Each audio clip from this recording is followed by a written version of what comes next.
we did as many reps as we've done today, so it was good to get a lot of it on film, and it was good to get Jordan out there more than he has been out there. I thought it was probably his most reps, at least back-to-back reps, and that he made some good plays, some of the obvious ones you guys saw, and missed a couple also. Kyle, what did you see from the first team offense and how things functioned with Jimmy under center? I thought there were some good things, some bad things. There were 6 different situations we went through. It seemed like the first drive seemed the most fluid. We went down the easiest, I thought. And then all the other drives, there's a little bit more inconsistency. But like everyone, we're watching a bunch of different things out there, trying to do a bunch of defensive and offensive situations, a bunch of special team situations mixed in. I'm excited to see the tape. In terms of the atmosphere, we could pretty much hear everything that was being said on the sideline. That might be the atmosphere for week 1. Is that a concern that the other team, the other coaching staff might be able to hear what you're telling your players?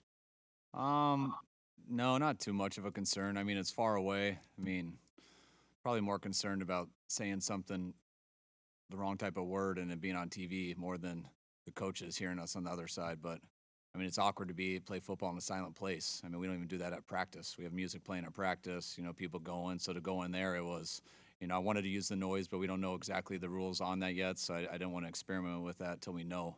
So we experimented with a silent practice, and that might be how the games are. So we got that experience down, and it is what it is. I don't think there's a big advantage or disadvantage to it. Everyone's in the same boat with that. It's just guys getting used to it. Since even small in high school, when you don't have many people in the stands, there's still noise. So we'll see how that goes. Kyle, you seemed a little frustrated with the offense at certain times. Was there anything specific, or was it just like the energy or just the focus? What was? No, you guys probably just able to see me better, I guess. There's really never a practice I'm not frustrated out there. It's probably the same way I look in games most of the time too.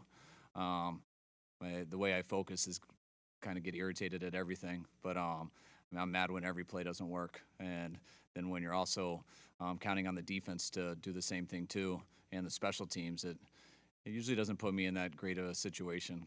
I'm upset one way or the other at everything. So I think guys get used to that out there. I think people used to take it a little more like what's wrong with coach, but I think now they kind of know how I am. So I want to look into it too much. But there was some good and some bad, and it's probably as good as I can ask for.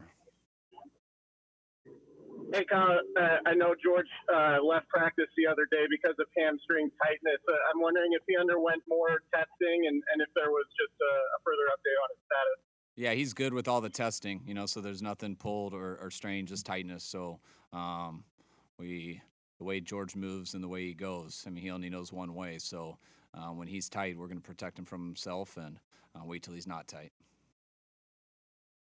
Hey, Kyle, did Mark Nazacha have an issue? I didn't see him out there. And then what did you see from Jason Red today? He closed out practice with some Yeah, no, Nazacha didn't have an issue, none that I heard of out there. We were just trying to rep guys, and so I'm not sure exactly how it played out for him, but I would be surprised if he wasn't out there some. And then Jason, I saw, he rotated out there with other guys too, so we were trying to balance out the reps with all those guys, and he got some action there at the end with the ball coming to him, and did a good job making both those plays. Cal, I know you obviously feel very good about your starters on the defensive line. What's your timetable? I know you'd said in the past that you expected Ronald Blair to be out there week 1, or at least hopeful that he would be. Is he getting close to practice? And then today, 2 of the guys that really stood out, it appeared, were Kerry Hyder and Solomon Thomas. How do you feel about just that whole unit, especially the guys that can come in when those starters need a breather? I feel good about that unit. I mean, we got some depth at it, and we got some, starters are very good, just like you guys saw last year, and we got some depth after that. Love Ronald Blair. Expect to have him back definitely this year. That hasn't changed. I'm hoping for week 1. We'll probably get some more clarity in that probably over next week, because we want to make sure to give him a practice before he would come out there. And but we're getting close to being able to make a decision on that. But yeah, the whole group's done well. The people you mentioned have been good throughout camp, not just today. It gives Ronnie, allows us to be somewhat patient with him until he's fully healed, though. It looked like Fred Warner got a light practice. Are you wanting to see how younger guys do with the radio receiver? Was that what was behind Fred's day today? Yeah, both. I mean, Fred's as consistent of a player as we've had. He only goes one speed. And so, I mean, similar to Kittle, he didn't have the tightness that Kittle had, but we're trying to protect Fred from himself. We think Fred's ready to play. We still want to keep him going and keep him ready to play. So, I mean, we're not putting him on ice till week one. But I think it helped other guys get more reps today than what it helped Fred being out there. It looked like Solomon Thomas had at least one or two would-be sacks. Are you noticing a difference in him and just how free he's able to play, given that there's a focus on playing him inside instead of moving him around? Yeah, definitely. I mean, Solly is he got more reps inside last year. He's getting all reps inside this year, except when we have emergencies and he just got to fill in to help guys get through practice. And he had a heck of an offseason, putting on some weight, put on some real good weight, and it showed in the run and pass game throughout this whole camp. So what people have been saying about him is true, and I'm real happy for him because he's earning it and deserves it. Kyle, one of the things that Trent Williams said coming back is that it wasn't about knocking the rust off, but it was more about just kind of getting his nerves under control. What have you seen from him in the last couple of practices? It seems like he's doing just fine. Yeah, definitely. I think Trent's good to go. Anybody who misses a year of football, there are a lot of nerves that go with it. We dealt with that with Trent for a while. Getting back into it, I would think he's past it now. It definitely looks like it. Same thing with Jordan Reed.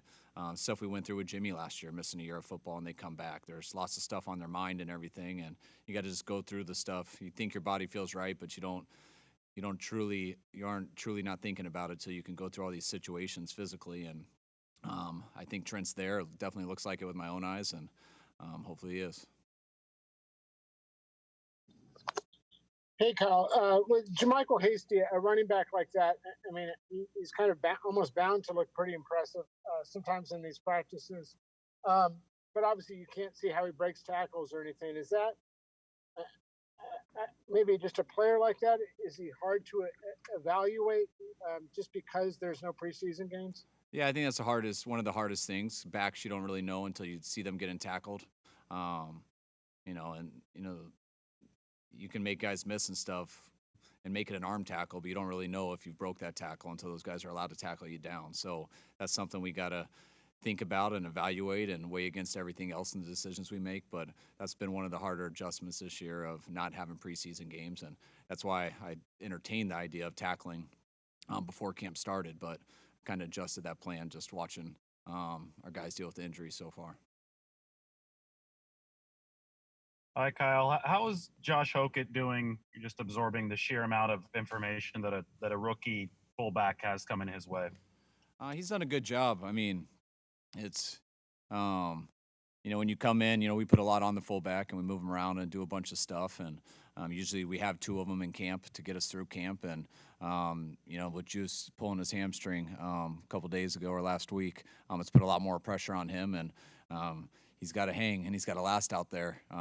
And he's been able to do it. So, we've been impressed with his toughness and just his perseverance that it's tough to do it's tough to do 21 personnel when you only have one fullback and when he's doing it over and over again. And it's been cool for him not to pull out and be able to, even when he's exhausted, to keep going and allowing us to get those reps for the rest of the team.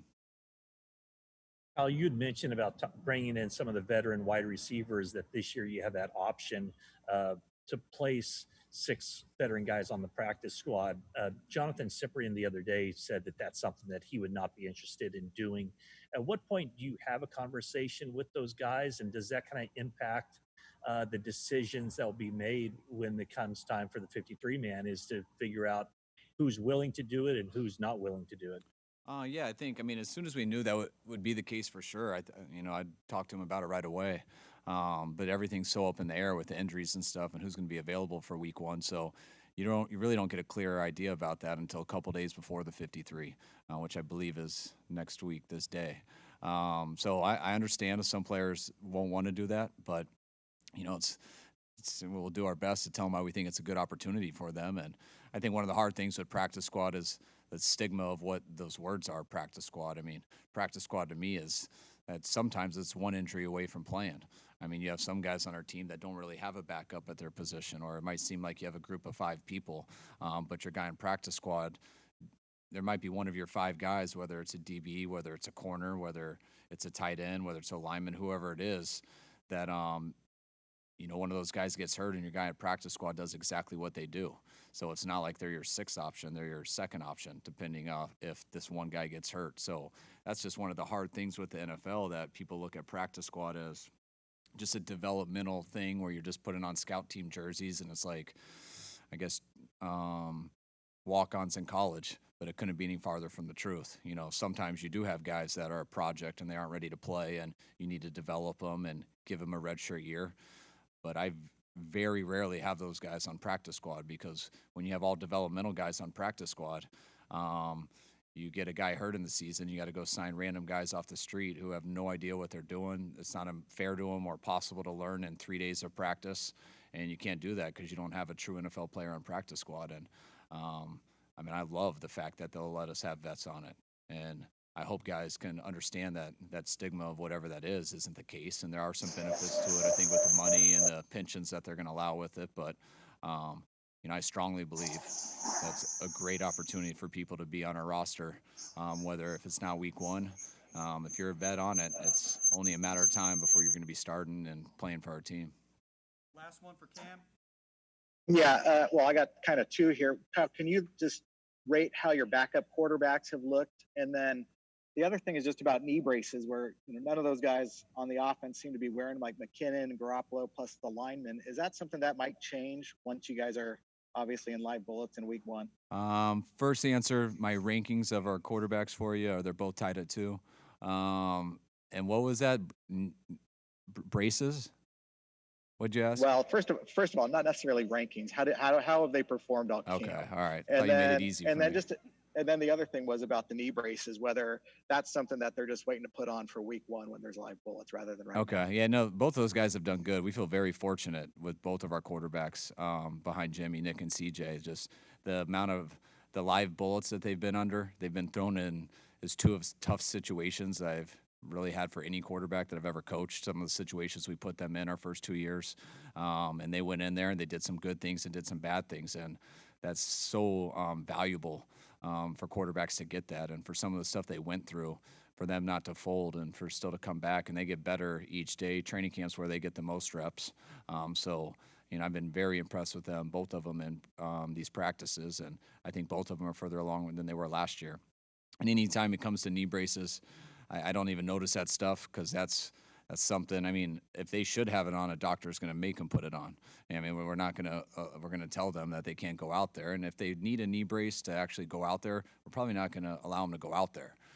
So once you get to that point, that's up to a player's preference. If a guy's not going to wear it all in practice and wear it on Sunday in the game, then I would have a problem with that. That doesn't make much sense to me. So usually they practice the way they play, and those guys get comfortable with it because of the time they put in rehab and the years of doing it, to where when they come back, they feel good.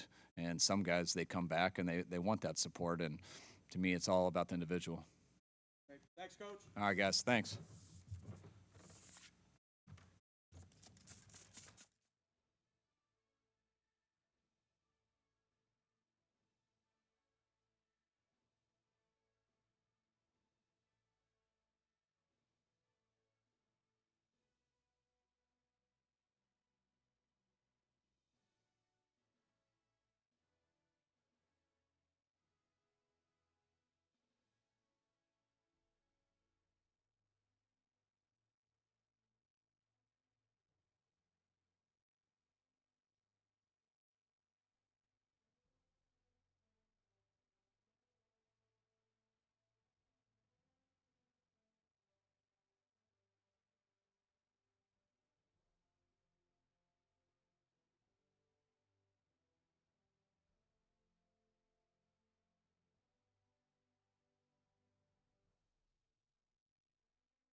Tevin, how you doing? How you doing? I'm good. Good. Hey, just wondering with you know everything going on before the start of camp with COVID and any family concerns you may have had, how difficult of a decision was it, or was it a difficult decision to go all in on this year? You know what I'm saying? It was very difficult to make that decision, but with the support of my family and my wife, my kids, and my family, they convinced me to actually come down here and just focus on work and playing football.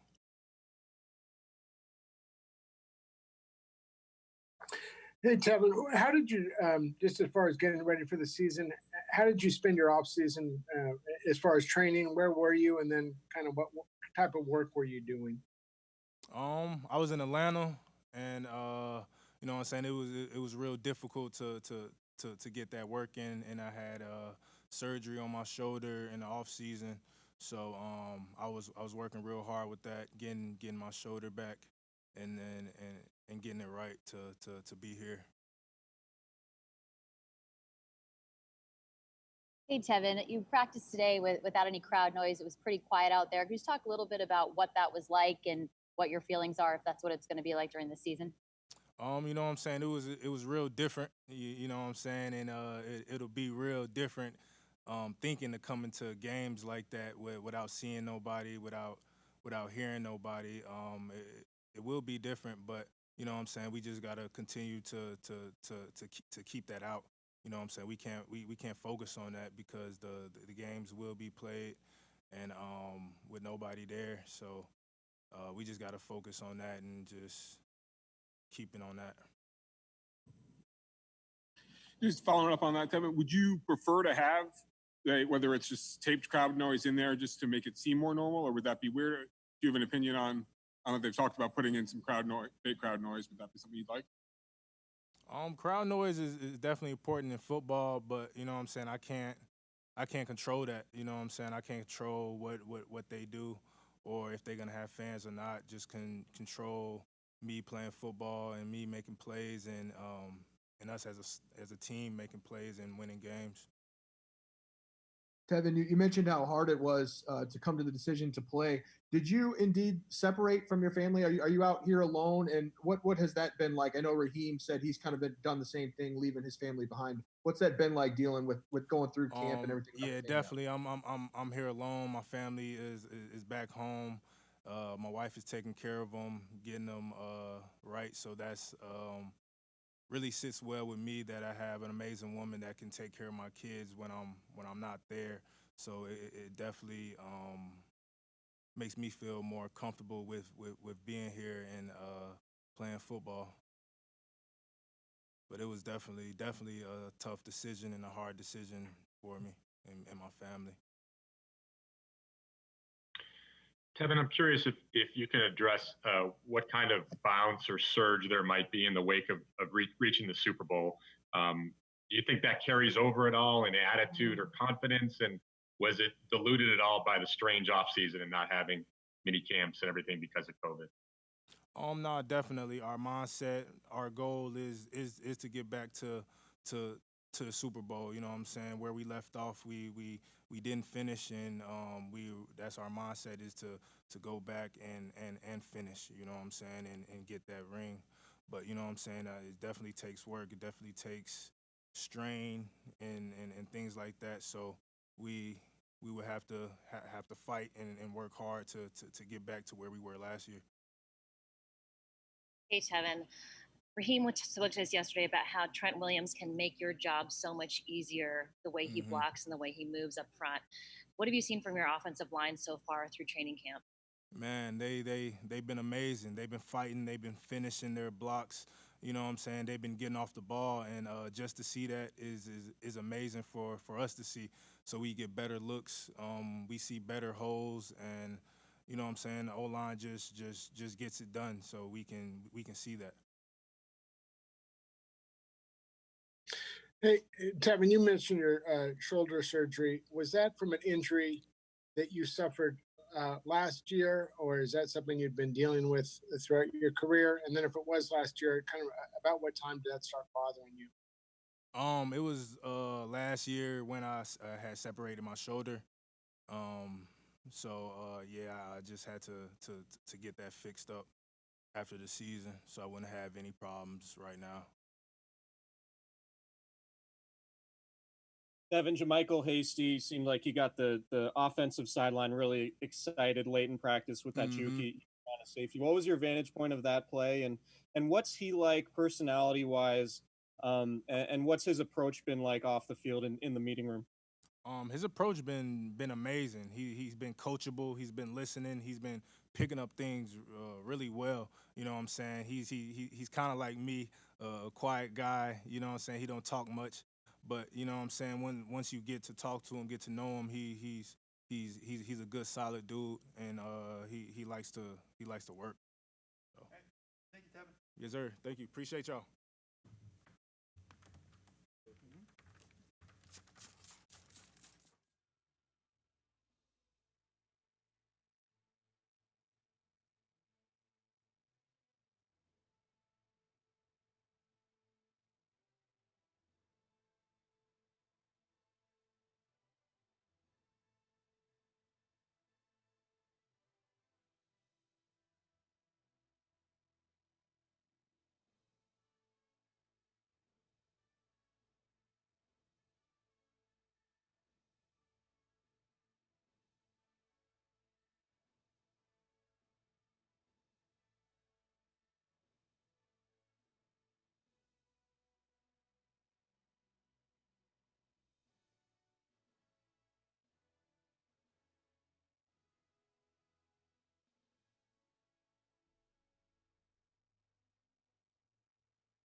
Jimmy, can you tell us a little bit about your mask and the story behind it?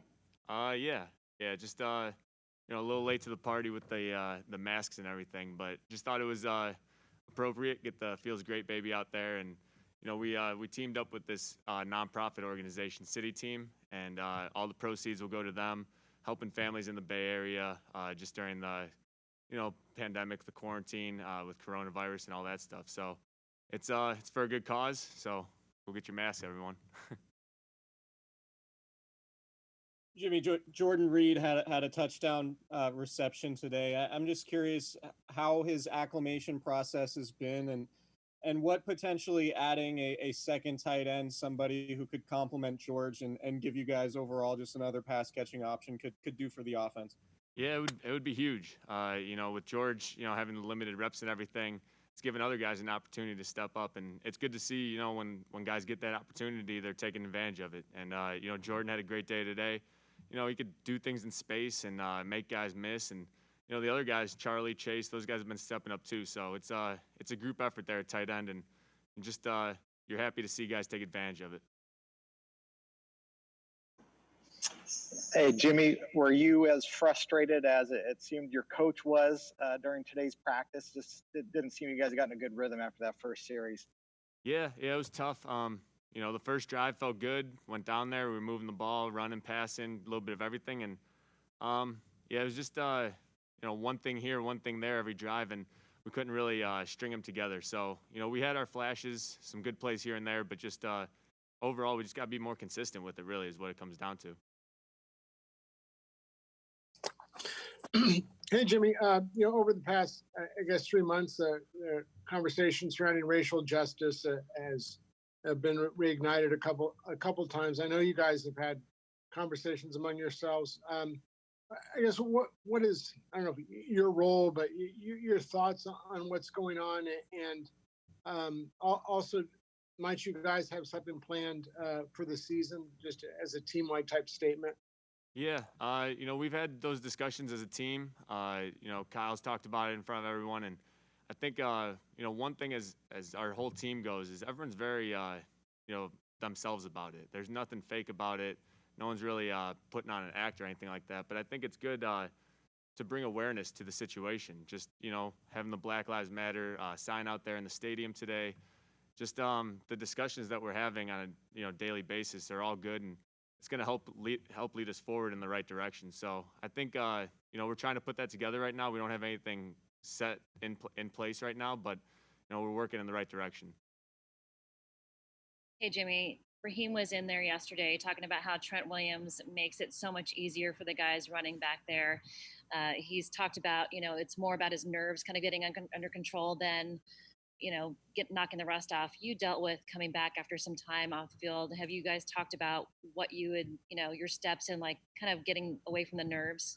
Yeah, you know, you kind of have those conversations with. I mean, there's a lot of guys coming back from injuries, but you know, Trent's been so solid.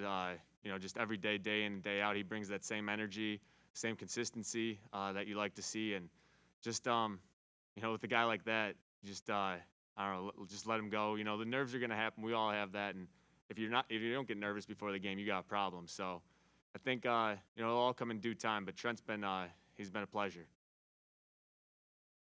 Hey, Jimmy, if you could go back for me a little bit, I know this is a bit random, but back when you got traded to the 49ers, they had just come off a bad loss to the Eagles, and obviously everything happened with you coming here. Do you just remember what that week was like for you, and can you kind of take me into what the vibe was like in the building when you arrived? Yeah, it seems like forever ago.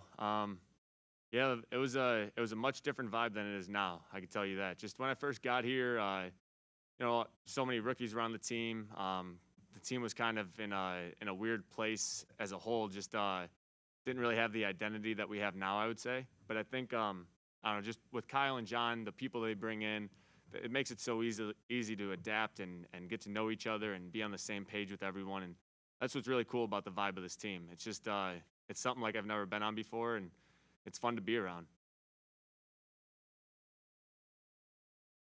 Hey, Jimmy, I'm working on a story on the kind of the run blocking prowess that this team established last year. And the common theme is that all 11 guys have to run block. And that made me think of your play against Minnesota, where even you were one of the 11 with Anthony Barr. I'm wondering, in off-season film study, when you're going back to the season, does that play come up? Does Kyle say anything about it?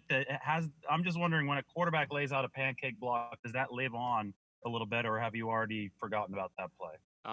No, that's one you don't really forget about, because as a quarterback you don't get that opportunity many times. So that's one that'll stick with me. But yeah, Kyle, he'll bring it up. He does a great job of getting guys engaged. If he could tell guys are kind of sluggish one day, he might bring it up and just get the energy going in the room a little bit, I would say. But yeah, he knows exactly how to get those guys going, especially in the run game, tying it together with the pass game. That's when really all 11 of us get involved, and just there's so many little tweaks in it that make such a difference. But when we could run the ball like we do, it makes us hard to stop. Jimmy, I'm curious if you think there's much, in what ways there might be a carryover, a benefit from having made the Super Bowl last year to this team. I mean, is there a confidence, a faith in the system? And as sort of a related question, Super Bowl teams throughout the last 10, 20 years have had a lot of trouble getting back the next year. Why do you think that is? I wouldn't be able to put my finger on one thing specifically, but just speaking for our team, the one thing that I'm really happy about, and as weird as an offseason as it was, we came back and everyone was ready to roll. You could tell that everyone had a good offseason, even being away from everyone and on their own, you could tell guys were putting in the work, guys came prepared, ready for training camp, and that's really the type of team we have. Just guys who they're going to put in the time when they have to, whether it's with coaches or on their own, and that's what really when players can hold other players accountable, that's when your team's in a good spot. Jimmy, wondering what your thoughts on C.J. Beathard are, and the type of off season that he's had. He seems to have focused really hard on conditioning on his physique, and wondering if you have seen that. Yeah, I think CJ's done a great job. He comes ready every day. He's prepared, and just the competition factor between him, and Nick. It's one thing in the quarterback room that I love, and it pushes all of us, makes us all better, and at the end of the day, that's what you want. Jimmy, I know you've thrown a lot of passes this training camp, and it's hard to single one out, but is there one that you were most pleased with that maybe wasn't a touchdown pass where you threaded it right into the exact spot? And one that stood out for me was a pass you threw to Trent Taylor early in camp that just was right on his hands, right when Jamar Taylor was on his hip. I really can't pick out one specifically. Today there was one put over the linebacker in front of the corner and in front of the safety. I was pretty pleased with that one. But there's so many throws in training camp. You try not to focus on the good ones. You try to focus on the bad ones and try to make those into good ones. So it's training camp it's a process, and that's what you have to remember. You have to enjoy that, the struggles, the hard days, because those are going to make the good days better. Jimmy, for those of us who have covered this team going back a few years, there haven't been a whole lot of rookie receivers who have come in and made an impact right away in the way that Brandon did before going down. Seems like you guys have a really good rapport. What is it about him that he's done to earn your trust to be such a frequent target when he is out there? It's a number of things. I think B does a great job of, he's prepared every day. He knows what his job is. He knows what his responsibility is on the play. And when a guy does that, especially as a rookie, you just look at him a little differently, and you're like, all right, this guy, he gets it. He gets it mentally, he gets it physically, and he's able to do it on the field. And we have plenty of conversations off the field, in the locker room, just about how I saw something and how he saw something. And it goes with all the receivers and tight ends. I mean, all those guys, when they could see the field the same way I see it, it allows us to talk the same language. And I think B does a good job of that. Hey, Jimmy, Kyle was in there.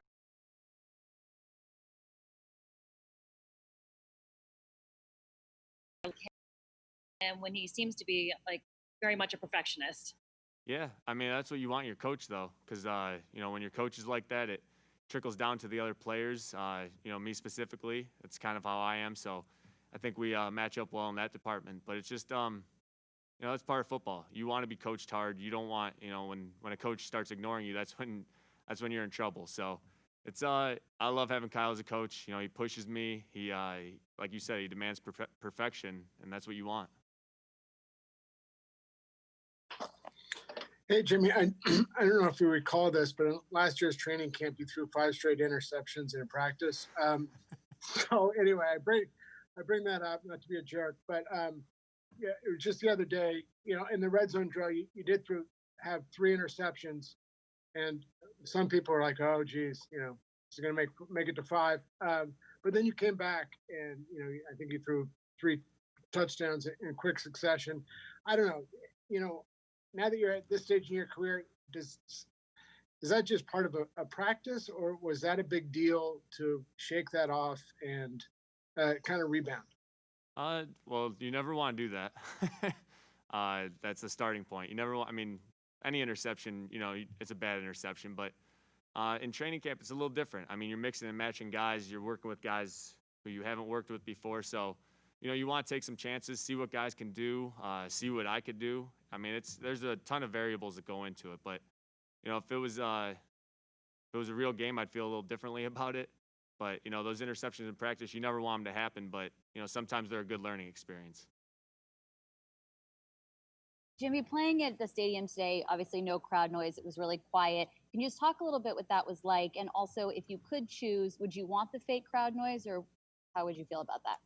Yeah, it was definitely different. I mean, just talking to guys when we were warming up and stretch lines. I mean, it is what it's going to be. I mean, having you guys out there, the reporters, was the most fans we'll probably have at a home game this year. So it's something that you just have to get used to. I mean, like a lot of these things, it's out of our control. As far as the crowd noise goes, that's not really my decision. More of that's Kyle and the coaching staff will decide that. But whichever way, we've played in both. We've played in quiet stadiums. We've played in as loud as away games as I've ever been a part of. So I think either way, we'll be just fine. All right. Thanks, folks. All right. Thanks, guys.